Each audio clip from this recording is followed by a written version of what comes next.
नमस्कार, मैं Rajiv Lochan Pankaj. World wide एक ट्रेंड चल रहा है कोई चैलेंज देने का सामने वाले को। तो मेरे मन में एक ख्याल आया कि मैं भी अपने इन्वेस्टर्स को, अपने वेल विशर्स को, फ्रेंड्स को एक चैलेंज दूं। आप गेस कर ही सकते हैं मेरा चैलेंज फाइनेंस से रिलेटेड ही रहेगा। तो मेरा चैलेंज है आप लोगों के लिए कि अगले एक सप्ताह आप कोई अननेसेसरी खर्च नहीं करें।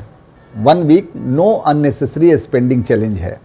ये कुछ नहीं है, एक शॉर्ट टर्म फिनेंशियल एक्सरसाइज है जिसमें आपको अननेसेसरी खर्चों को रोकना है। अब नेसेसरी और अननेसेसरी खर्चे कौन कौन से हैं ये मैटर ऑफ डिबेट है।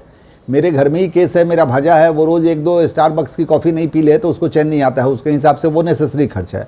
मैं हूँ प्योर मिडिल क्लास बंदा, तो मुझको वो अननेसेसरी एक्सपेंस लगता है। तो ये मैं आप पर छोड़ता हूँ कि आप तय कीजिए कि कौन सा खर्च नेसेसरी कैटेगरी में आता है, कौन सा अननेसेसरी में।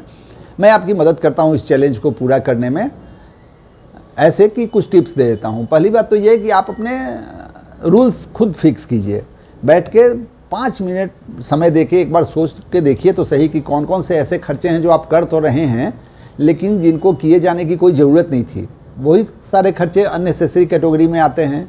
सपोज कीजिए कि आपके पास ऑलरेडी एक मोबाइल है जो ठीक ठाक सा काम कर रहा है, बात अच्छी से हो रही है, वीडियो कॉल अच्छा से हो रहा है, मेल चेक कर पा रहे हैं, व्हाट्सएप चल रहा है, फिर भी केवल एक नया मॉडल आया और ले लिया आप, तो शायद मेरे ख्याल से ये अननेसेसरी खर्चे के कैटेगरी में आता है। और ऐसी ढेर सारी बातें हैं, आपको ये देखना होगा। दूसरी बात ये है कि ट्रिगर्स अपने खोजने होंगे कि ऐसे कौन से ट्रिगर्स हैं जो आपको कुछ नया खरीदने के लिए मजबूर कर देते हैं। जैसे अमेजन, फ्लिपकार्ट, इनका सालों भर कुछ न कुछ चलते रहता है, ग्रेट इंडियन फेस्टिवल, तो ब्लैक फ्राइडे सेल वगैरह वगैरह। अब आप की उंगली घूमते रहती है मोबाइल पर और आप कोई ऑर्डर दे देते हैं, रोज़ नया कपड़ा मंगा रहे हैं। आप अभी अपना वार्डरोब खोल के देखिए, कई कपड़े शायद पड़े हुए हों जिनको इंतज़ार हो इस बात का कि मेरे मालिक उसको पहन ले, क्यों नए कपड़ों से वार्डरोब भर रहे हैं। तो ऐसे कई अननेसेसरी खर्चे हैं, अगर आप खोजना शुरू करेंगे तो खुद ये चैलेंज जीत के दिखला देंगे, मेरे मदद की ज़रूरत नहीं पड़ेगी।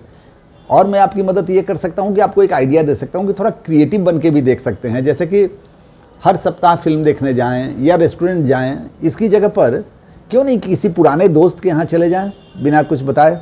बड़ा मज़ा आएगा शायद उसको, बिना कुछ बताए धमक पड़े तो। या किसी डिस्टेंट रिलेटिव से मिलने चले जाएं, किसी बड़े बुजुर्ग से मिलने चले जाएं, या अपने बच्चों को लेके पार्क घूम के आ जाएं, चिड़ियों की आवाज़ सुन के आएँ।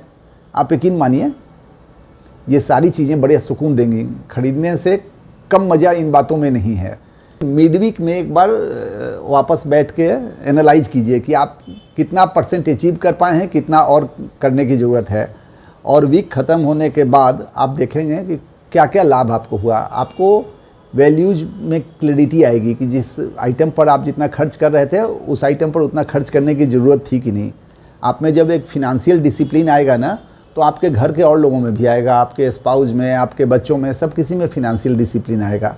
और ये छोटी छोटी बातें एक दिन बड़े फ़ायदे में बदल सकती हैं। तो चलिए, मेरा चैलेंज है, 1 वीक के बाद मुझको बतलाइए कि आप खुद को कितना % मार्क्स दे रहे हैं। और आज से वीक शुरू करते हैं, ओके। हाँ, एक और बात, ऐसा नहीं हो कि 1 वीक ख़त्म होने के बाद वो जो अपने यहाँ कहानी होती है ना कि सावन ख़त्म होने के बाद अगले दिन नॉनवेज की दुकान पर सब लोग टूट पड़ते हैं। तो 1 सप्ताह अपने खर्चे को कंट्रोल किया और उसके बाद वैसी छूट लें, वैसा नहीं करेंगे अपने लोग। बस सिंपल डिसिप्लिन वे में करेंगे। Thank you.